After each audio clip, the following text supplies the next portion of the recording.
The crystal chandelier cast shadows across Adele's perfect face as she looked down at me, her champagne glass tilted at that precise angle she'd perfected over years of charity galas. "Oh, sweetie," she said, loud enough for nearby relatives to hear. "It's so brave of you to keep pursuing your little art projects. I'm Avery, and I've spent 28 years being the other Powell sister, the one who didn't marry into old money, the one who paints murals in homeless shelters instead of hosting wine tastings, the one who apparently needed to be reminded of her place at every family gathering." "My latest project was actually featured in the city's art walk," I said, forcing a smile. "Over 10,000 people saw it last weekend." Adele's perfectly manicured hand touched my shoulder. "That's nice, dear. Though I suppose any exposure is good exposure when you're starting out. Speaking of which, Patrick and I would love to help you with rent again this month." "I haven't needed your help in 2 years," I cut in, my cheeks burning. The grand ballroom of the Powell family estate suddenly felt suffocating. "My commissions more than cover my expenses." "Really?" Adele's eyebrows arched. "But Cadence mentioned seeing you at that discount grocery store." I spotted Cadence across the room, my best friend looking apologetic as she mouthed, "I'm sorry." She'd bumped into Adele at some society function last week, and clearly my sister had been fishing for information. "I shop there because they partner with local food banks," I said. "You know, the ones where I volunteer?" "Oh, darling, you're such a charity case." Adele laughed, that tinkling sound that always reminded me of breaking glass. Always trying to prove something. When will you accept that some of us are simply meant for greater things? The champagne in my glass trembled. 28 years of being diminished, dismissed, treated like some kind of cautionary tale. I watched Adele smoothing her $1,000 dress, and something inside me snapped. "You really think my life is so beneath you?" I asked quietly. "Well," Adele gestured vaguely at my thrift store cocktail dress, then switched with me. "I'm sorry, what?" "One day. You live my life, I'll live yours. Since mine is so simple and yours is so grand, it should be easy for you, right?" Adele's perfect smile faltered. "Don't be ridiculous." "What's ridiculous about it? Afraid you can't handle a day of honest work?" I stepped closer, lowering my voice. "Or maybe you're worried I'll do better in your world than you would in mine." "Is everything all right here?" Patrick appeared beside us, his hand settling on Adele's waist. "Your wife just called me a charity case," I said brightly. "So I suggested we swap lives for a day, so she can see how the other half lives." Patrick's eyebrows shot up. "That's different." "It's absurd," Adele snapped. "Is it?" I pressed. "One day. You handle my shelter mural project. I'll take your lunch meeting with the hospital board. Unless you're scared." I saw it then, that flicker of pride that had always been Adele's weakness. The same pride that had driven her to outshine me at every turn since childhood. "Fine," she said suddenly. "Tomorrow. We'll swap schedules, duties, everything. And when I excel at your little painting project, maybe you'll finally admit that some people are just naturally superior at everything they do." "Perfect." I pulled out my phone. "I'll text you the shelter's address. Be there at 7 a.m. Wear clothes you don't mind getting paint on." I turned to Patrick. "And I assume you'll make sure she follows through?" He nodded, looking more amused than concerned. "I'll even drive her there myself."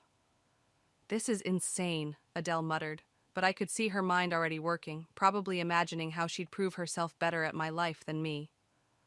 "One more thing," I added. "No backing out, no shortcuts. We both fully commit to living each other's lives for the entire day. Deal?" Adele's eyes narrowed. "Deal." As I walked away, Cadence fell into step beside me. "Holy shit," she whispered. "Are you really going through with this?" I watched Adele across the room, already bragging to our cousins about how she'd show me up tomorrow. "Yes," I said, a plan forming in my mind. "It's time my sister learned what it really means to walk in someone else's shoes." "And what about you? Are you ready to step into her world?" I finished my champagne in one gulp. I've spent my whole life being told I'm not good enough for that world. Tomorrow, we'll see if that's true. The chandelier lights flickered overhead, casting new shadows across the ballroom floor. For the first time in years, I felt something other than resignation when looking at my sister. Tomorrow would change everything. I just didn't know yet how much. "You can't seriously expect me to wear this," Adele said, holding up my paint-splattered overalls like they might bite her. We stood in my small apartment's living room at 6:30 a.m., Cadence watching from my worn leather couch with poorly concealed amusement. "Those are my work clothes," I said, already dressed in one of Adele's designer suits that she'd brought over. "The shelter kids helped paint them last month. They're practically a badge of honor. They're practically a health hazard."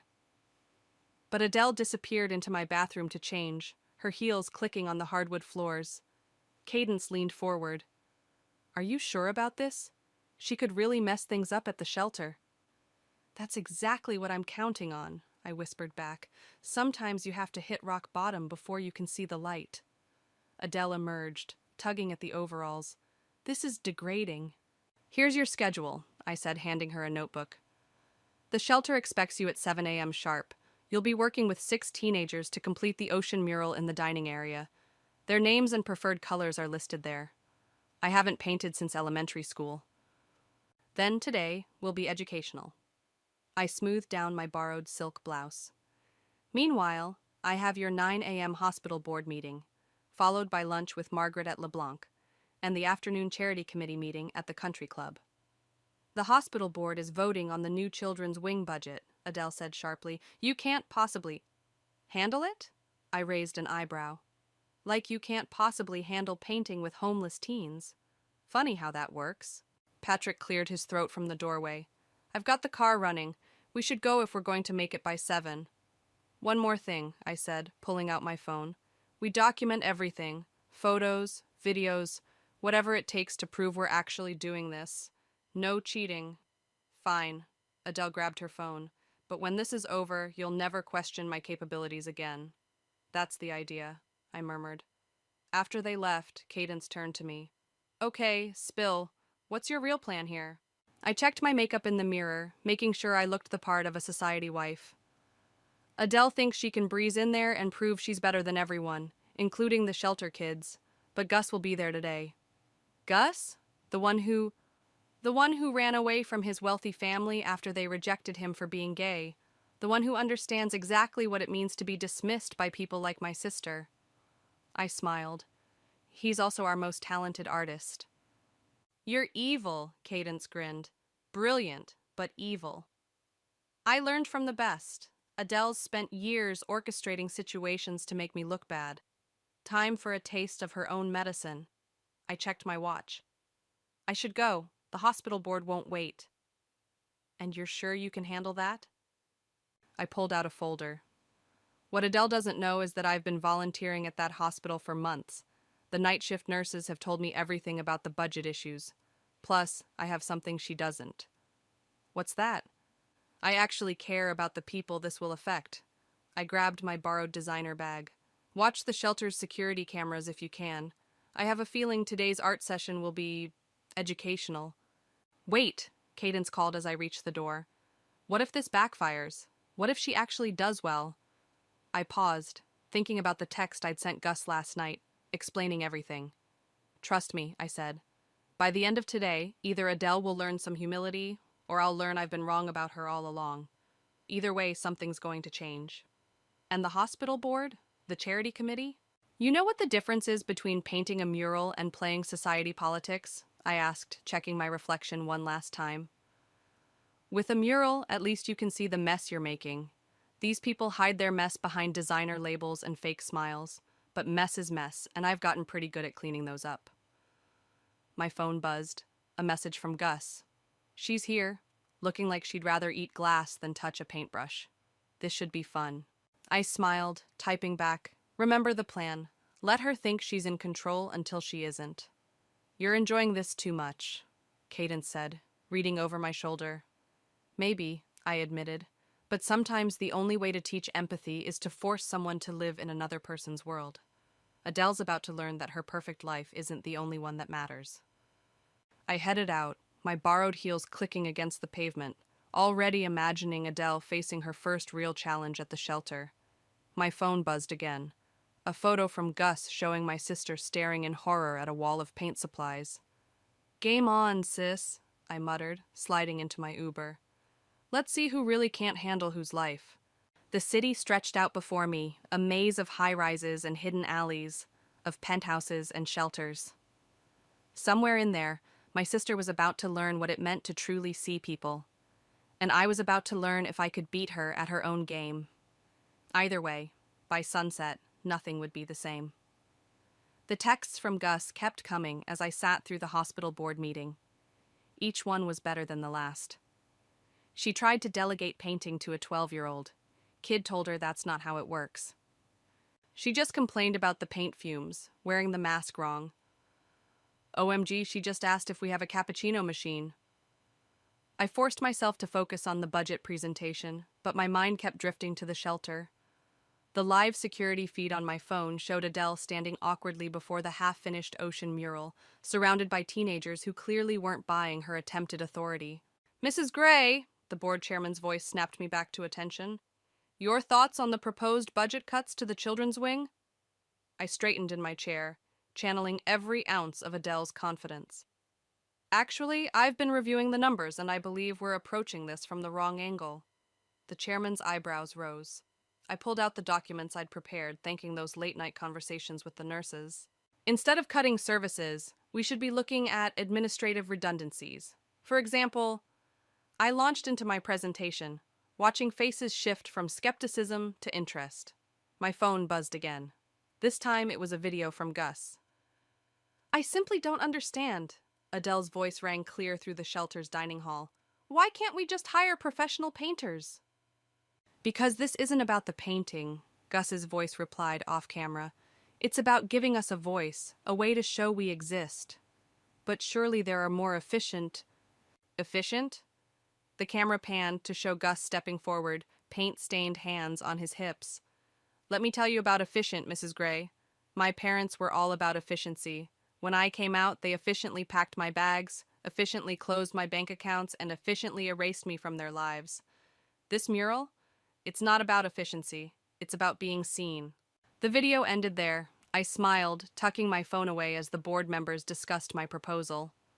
Gus was doing exactly what I'd hoped, making it personal. Another text. "She's actually picking up a brush now, looking terrified." The board meeting ended with a unanimous vote to explore my alternative budget proposal. As I gathered my things, the chairman approached. "Remarkable presentation, Mrs. Gray. I don't think I've ever seen you so passionate about the details before." I channeled Adele's signature laugh. "Sometimes we need a fresh perspective." My phone lit up with a new video. This time, Adele was actually painting. Her designer watch safely stored away, sleeves rolled up. A young girl was guiding her hand, showing her how to blend colors for the ocean waves. "See?" the girl was saying. "It's like makeup. You gotta blend it just right." I never thought of it that way," Adele replied, her voice softer than I'd heard it in years. "Yeah, well, there's a lot of things people don't think about until they have to," Gus said off camera. "Like where to sleep when it's raining, or how to make $3 last 2 days. The camera caught Adele's flinch, the way her hand hesitated over the wall. Is that what happened to you?" "Nah," Gus replied. "I got lucky. Found this place. Found Avery. Some kids don't." Another text followed. "She's been quiet for the last hour. Actually working. Something's happening here." I headed to LeBlanc for Adele's lunch meeting, but my mind was at the shelter.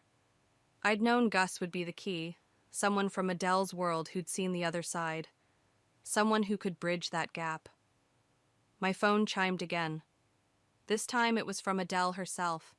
"How do you do this every day?" I typed back, "Do what?" "Listen to their stories. Help them. Not break down." "Who says I don't break down?" There was a long pause before her response. "The ocean still looks terrible." "It's not about the ocean. I'm starting to get that." I smiled, tucking my phone away as I entered LeBlanc. Margaret was waiting, eyeing me with the practiced scrutiny of a society maven. Darling, she air-kissed my cheeks. That suit is absolutely you. Though I could have sworn Adele wore it last month.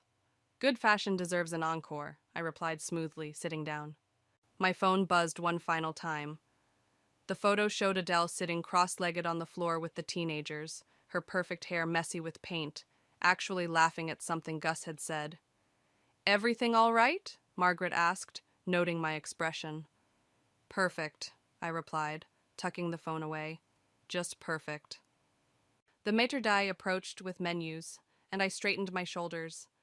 I had my own performance to maintain, my own lessons to teach. But somewhere across town, my sister was learning that some walls aren't meant to be maintained. They're meant to be painted over, transformed into something new. And sometimes the most important transformations happen when you least expect them. So tell me, darling, Margaret swirled her wine glass, how is the new pediatric wing campaign coming along? The hospital board meeting must have been illuminating. The way she emphasized that last word made it clear. She knew something was off. I took a careful sip of water, buying time. Actually, we made excellent progress today. The board unanimously approved exploring my alternative budget proposal. Margaret's perfectly penciled eyebrows arched. Did they now? How unexpected.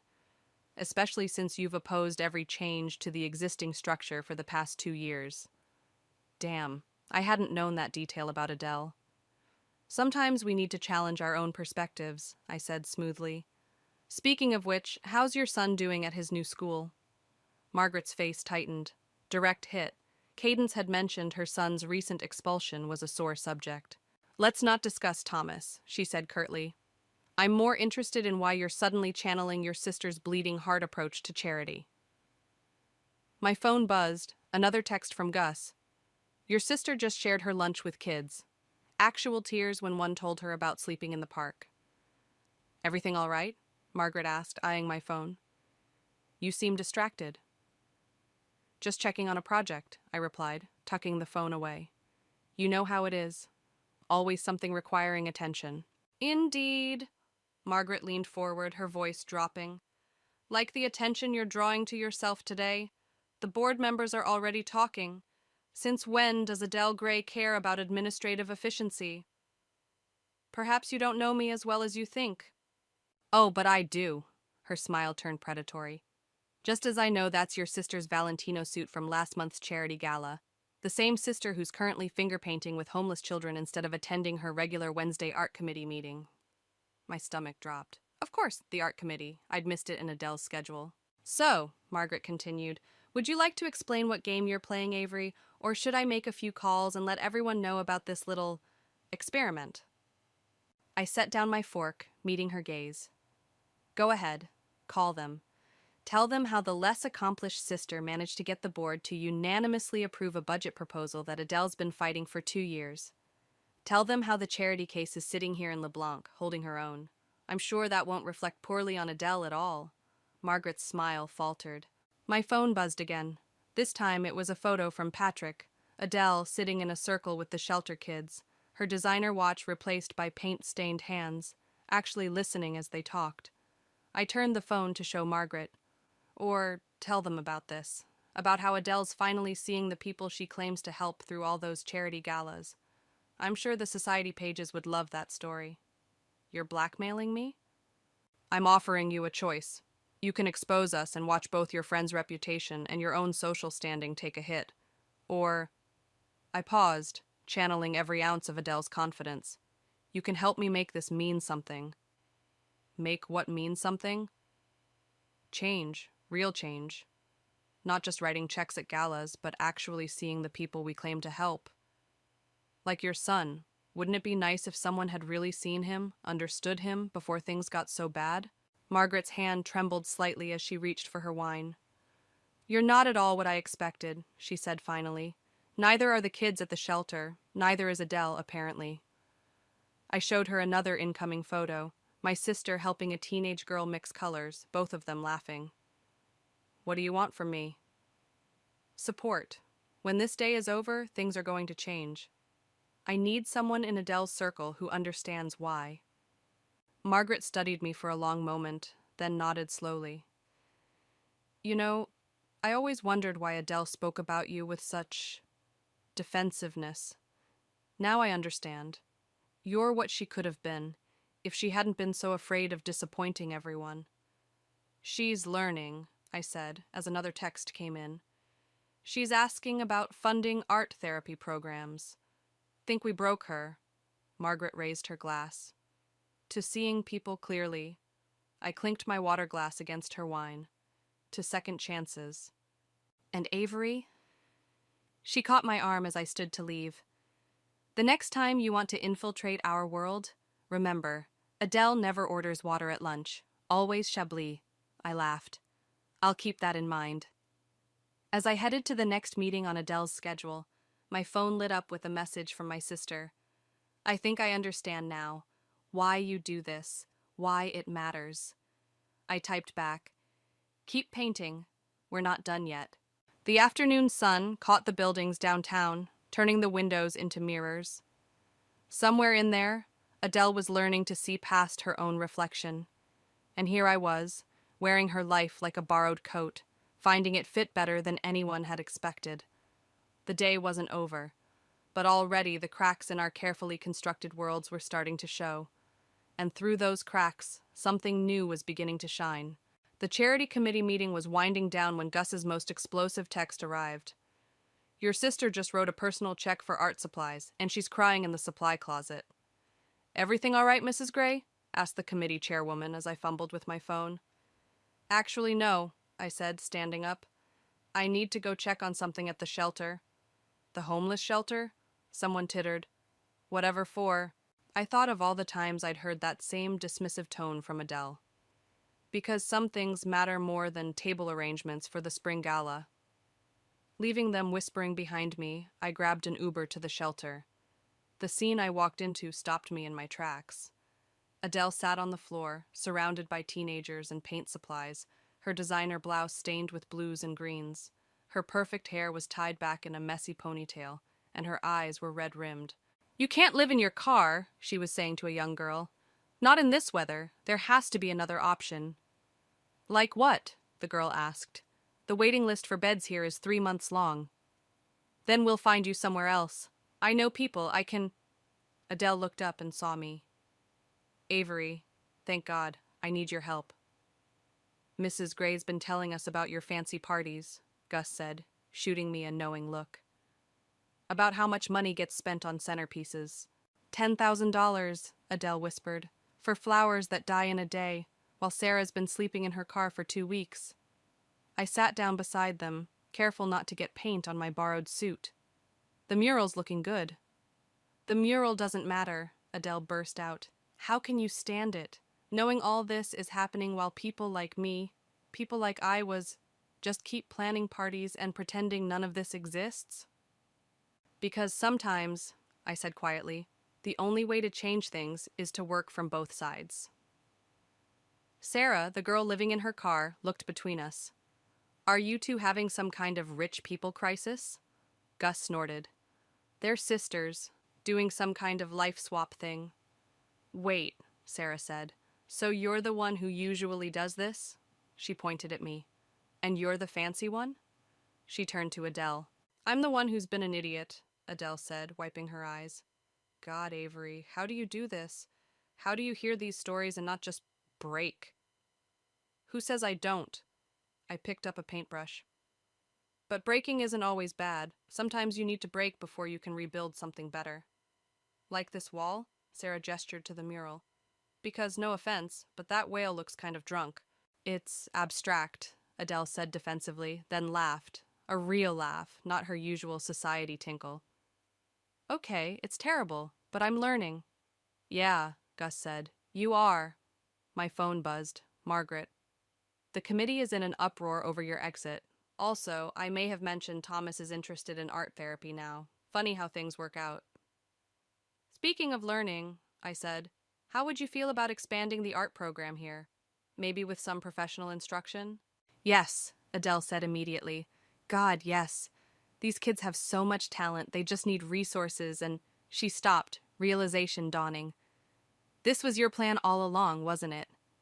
What plan? Sarah asked. My sister, Adele said. Just pulled off the most elaborate intervention I've ever seen. Did it work? I asked softly. Adele looked around at the paint-splattered teens, at the mural with its wobbly wail, at her own stained hands. I can't go back, she whispered. I can't just go back to pretending. Good, Gus said, because we need more people who refuse to pretend.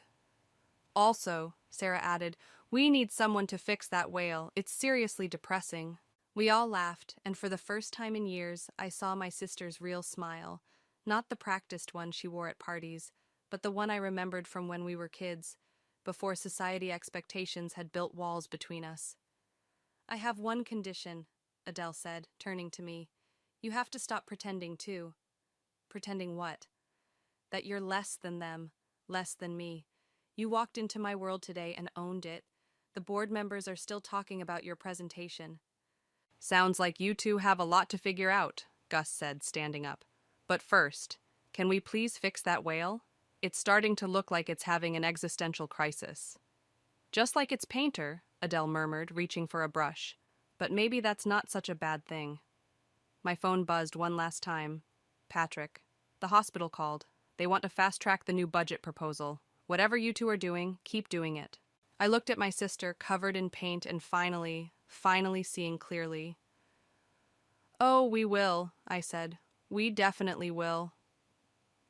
The sun was setting when Patrick arrived at the shelter, casting long shadows across our nearly finished mural. He stood in the doorway, taking in the scene, his perfectly polished wife sitting cross-legged on the floor, teaching Sarah how to blend colors, while I organized an impromptu art supply inventory with Gus. Well, he said, this is different. Patrick! Adele jumped up, then seemed to remember her paint-covered state. I'm sorry, I'm a mess.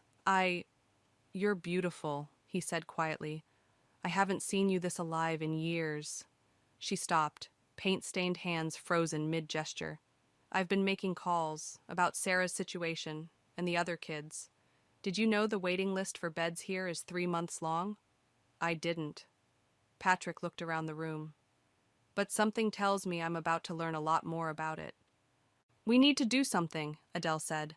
Not just throw money at it, but actually do something. Like what? Like this, she gestured to the mural. Art therapy programs, job training, real support, not just charity galas where we congratulate ourselves for writing checks. Patrick turned to me.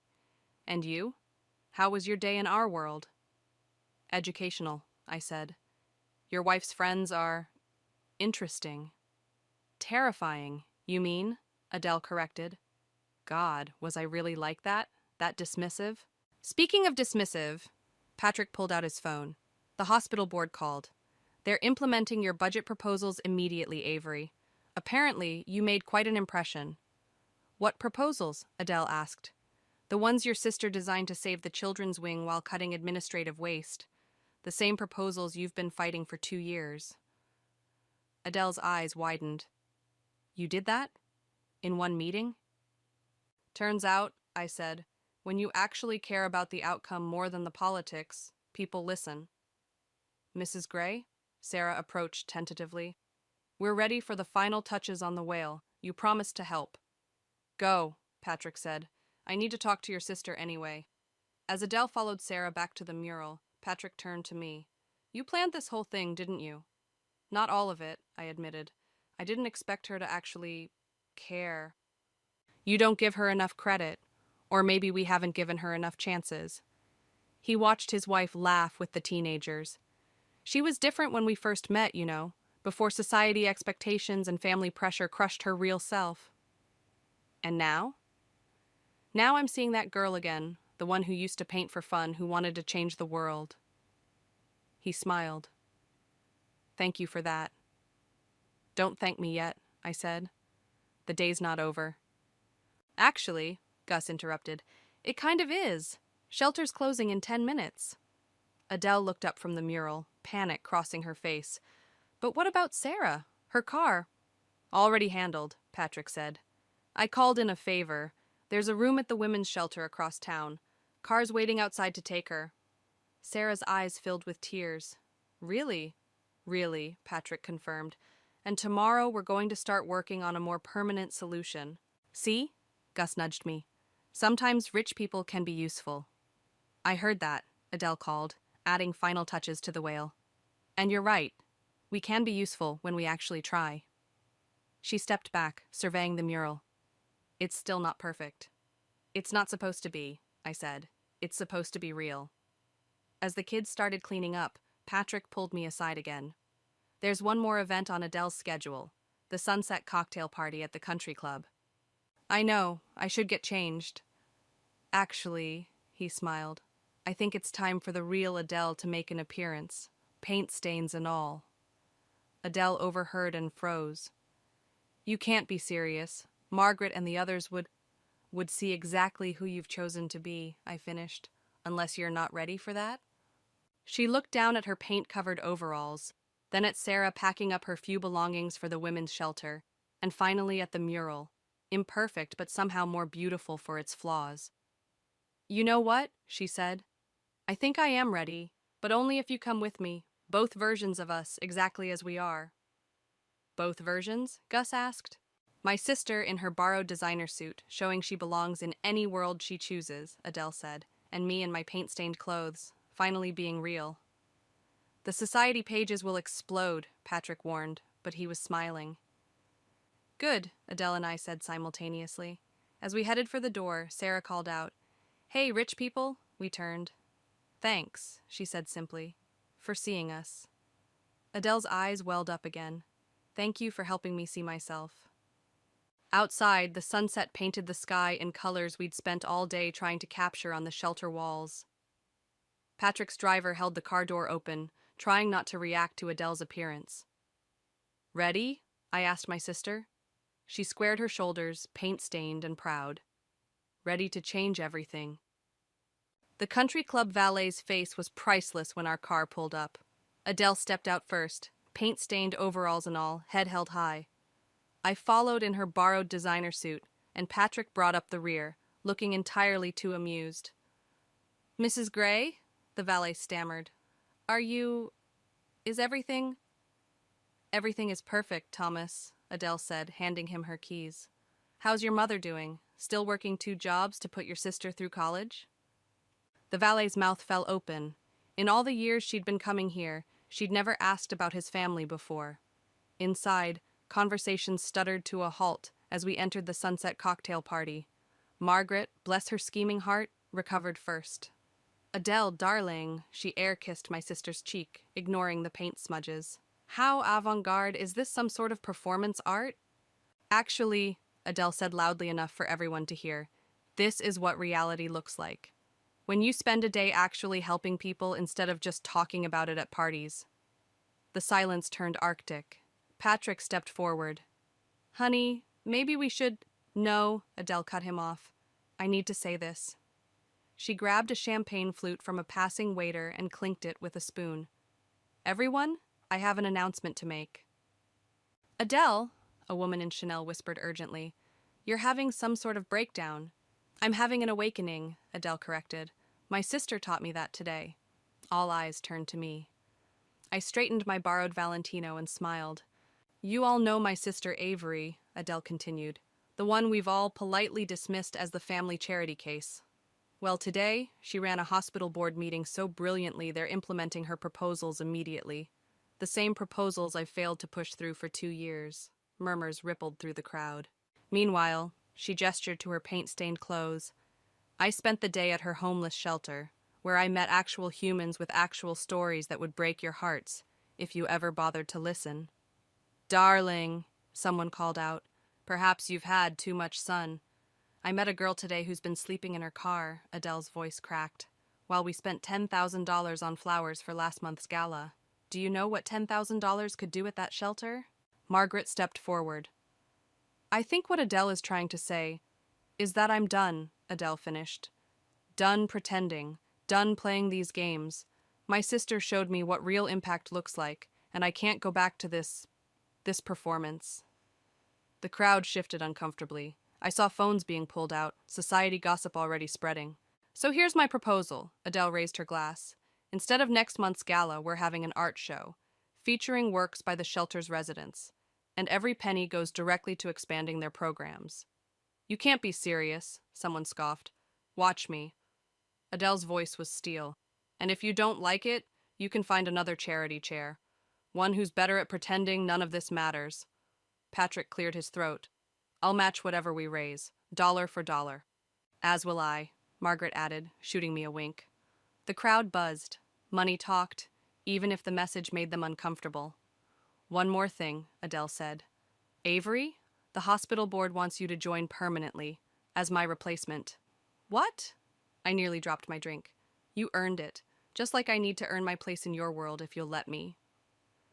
Our worlds, I corrected. No more divisions.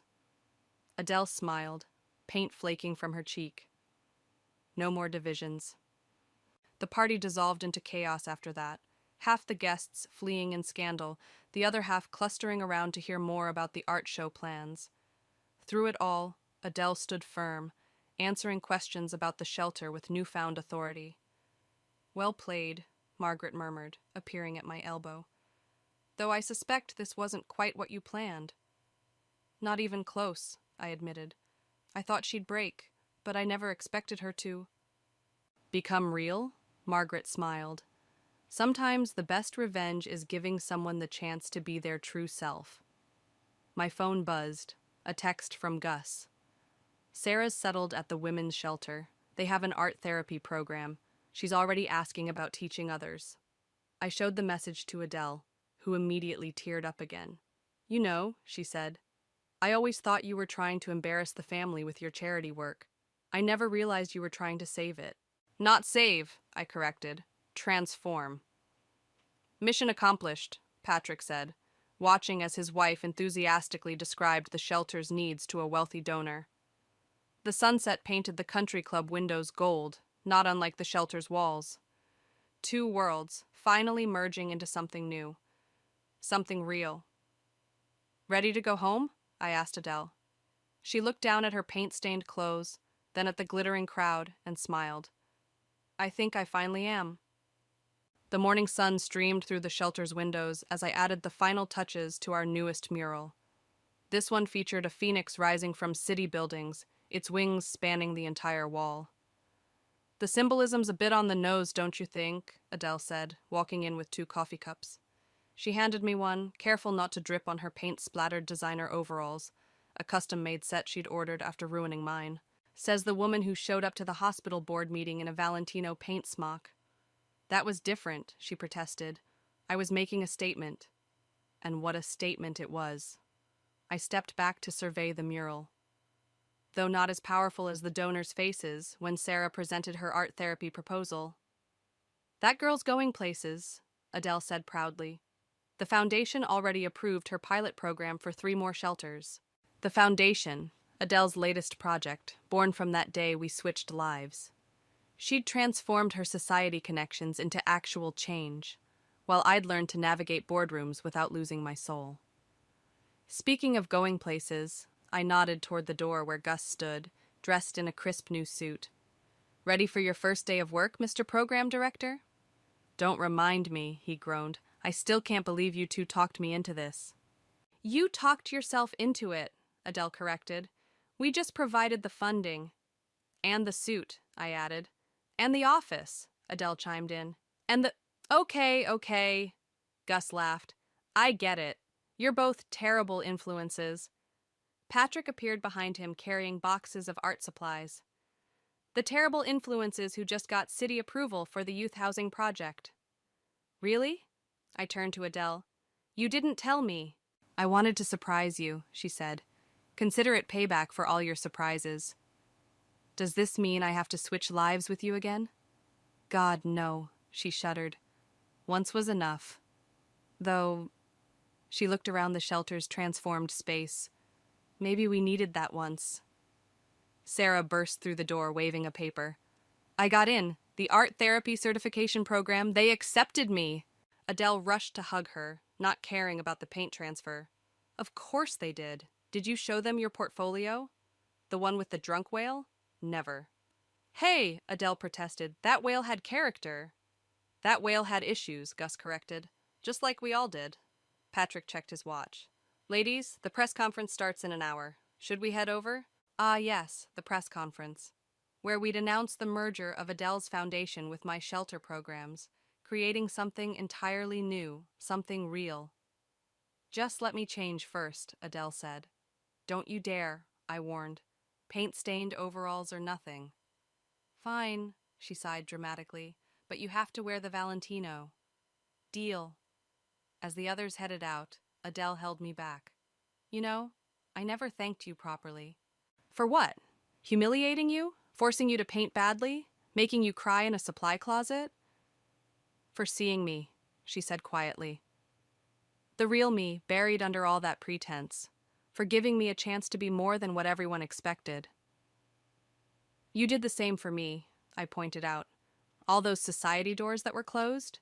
You didn't just open them, you knocked them down. We make a good team. A terrifying team, according to Margaret. Margaret's just mad because we're actually getting things done instead of just talking about it at parties. Through the window, we could see Sarah showing Gus her acceptance letter, Patrick beaming proudly, and a group of teens starting work on a new mural section. You know what the best revenge is? I asked. Living well? No, I smiled. It's watching the person who hurt you become better because of what you did. Watching them grow into someone you're proud to know. Even if that person was a stuck-up, pretentious, society-obsessed big sister. Especially then. Adele linked her arm through mine.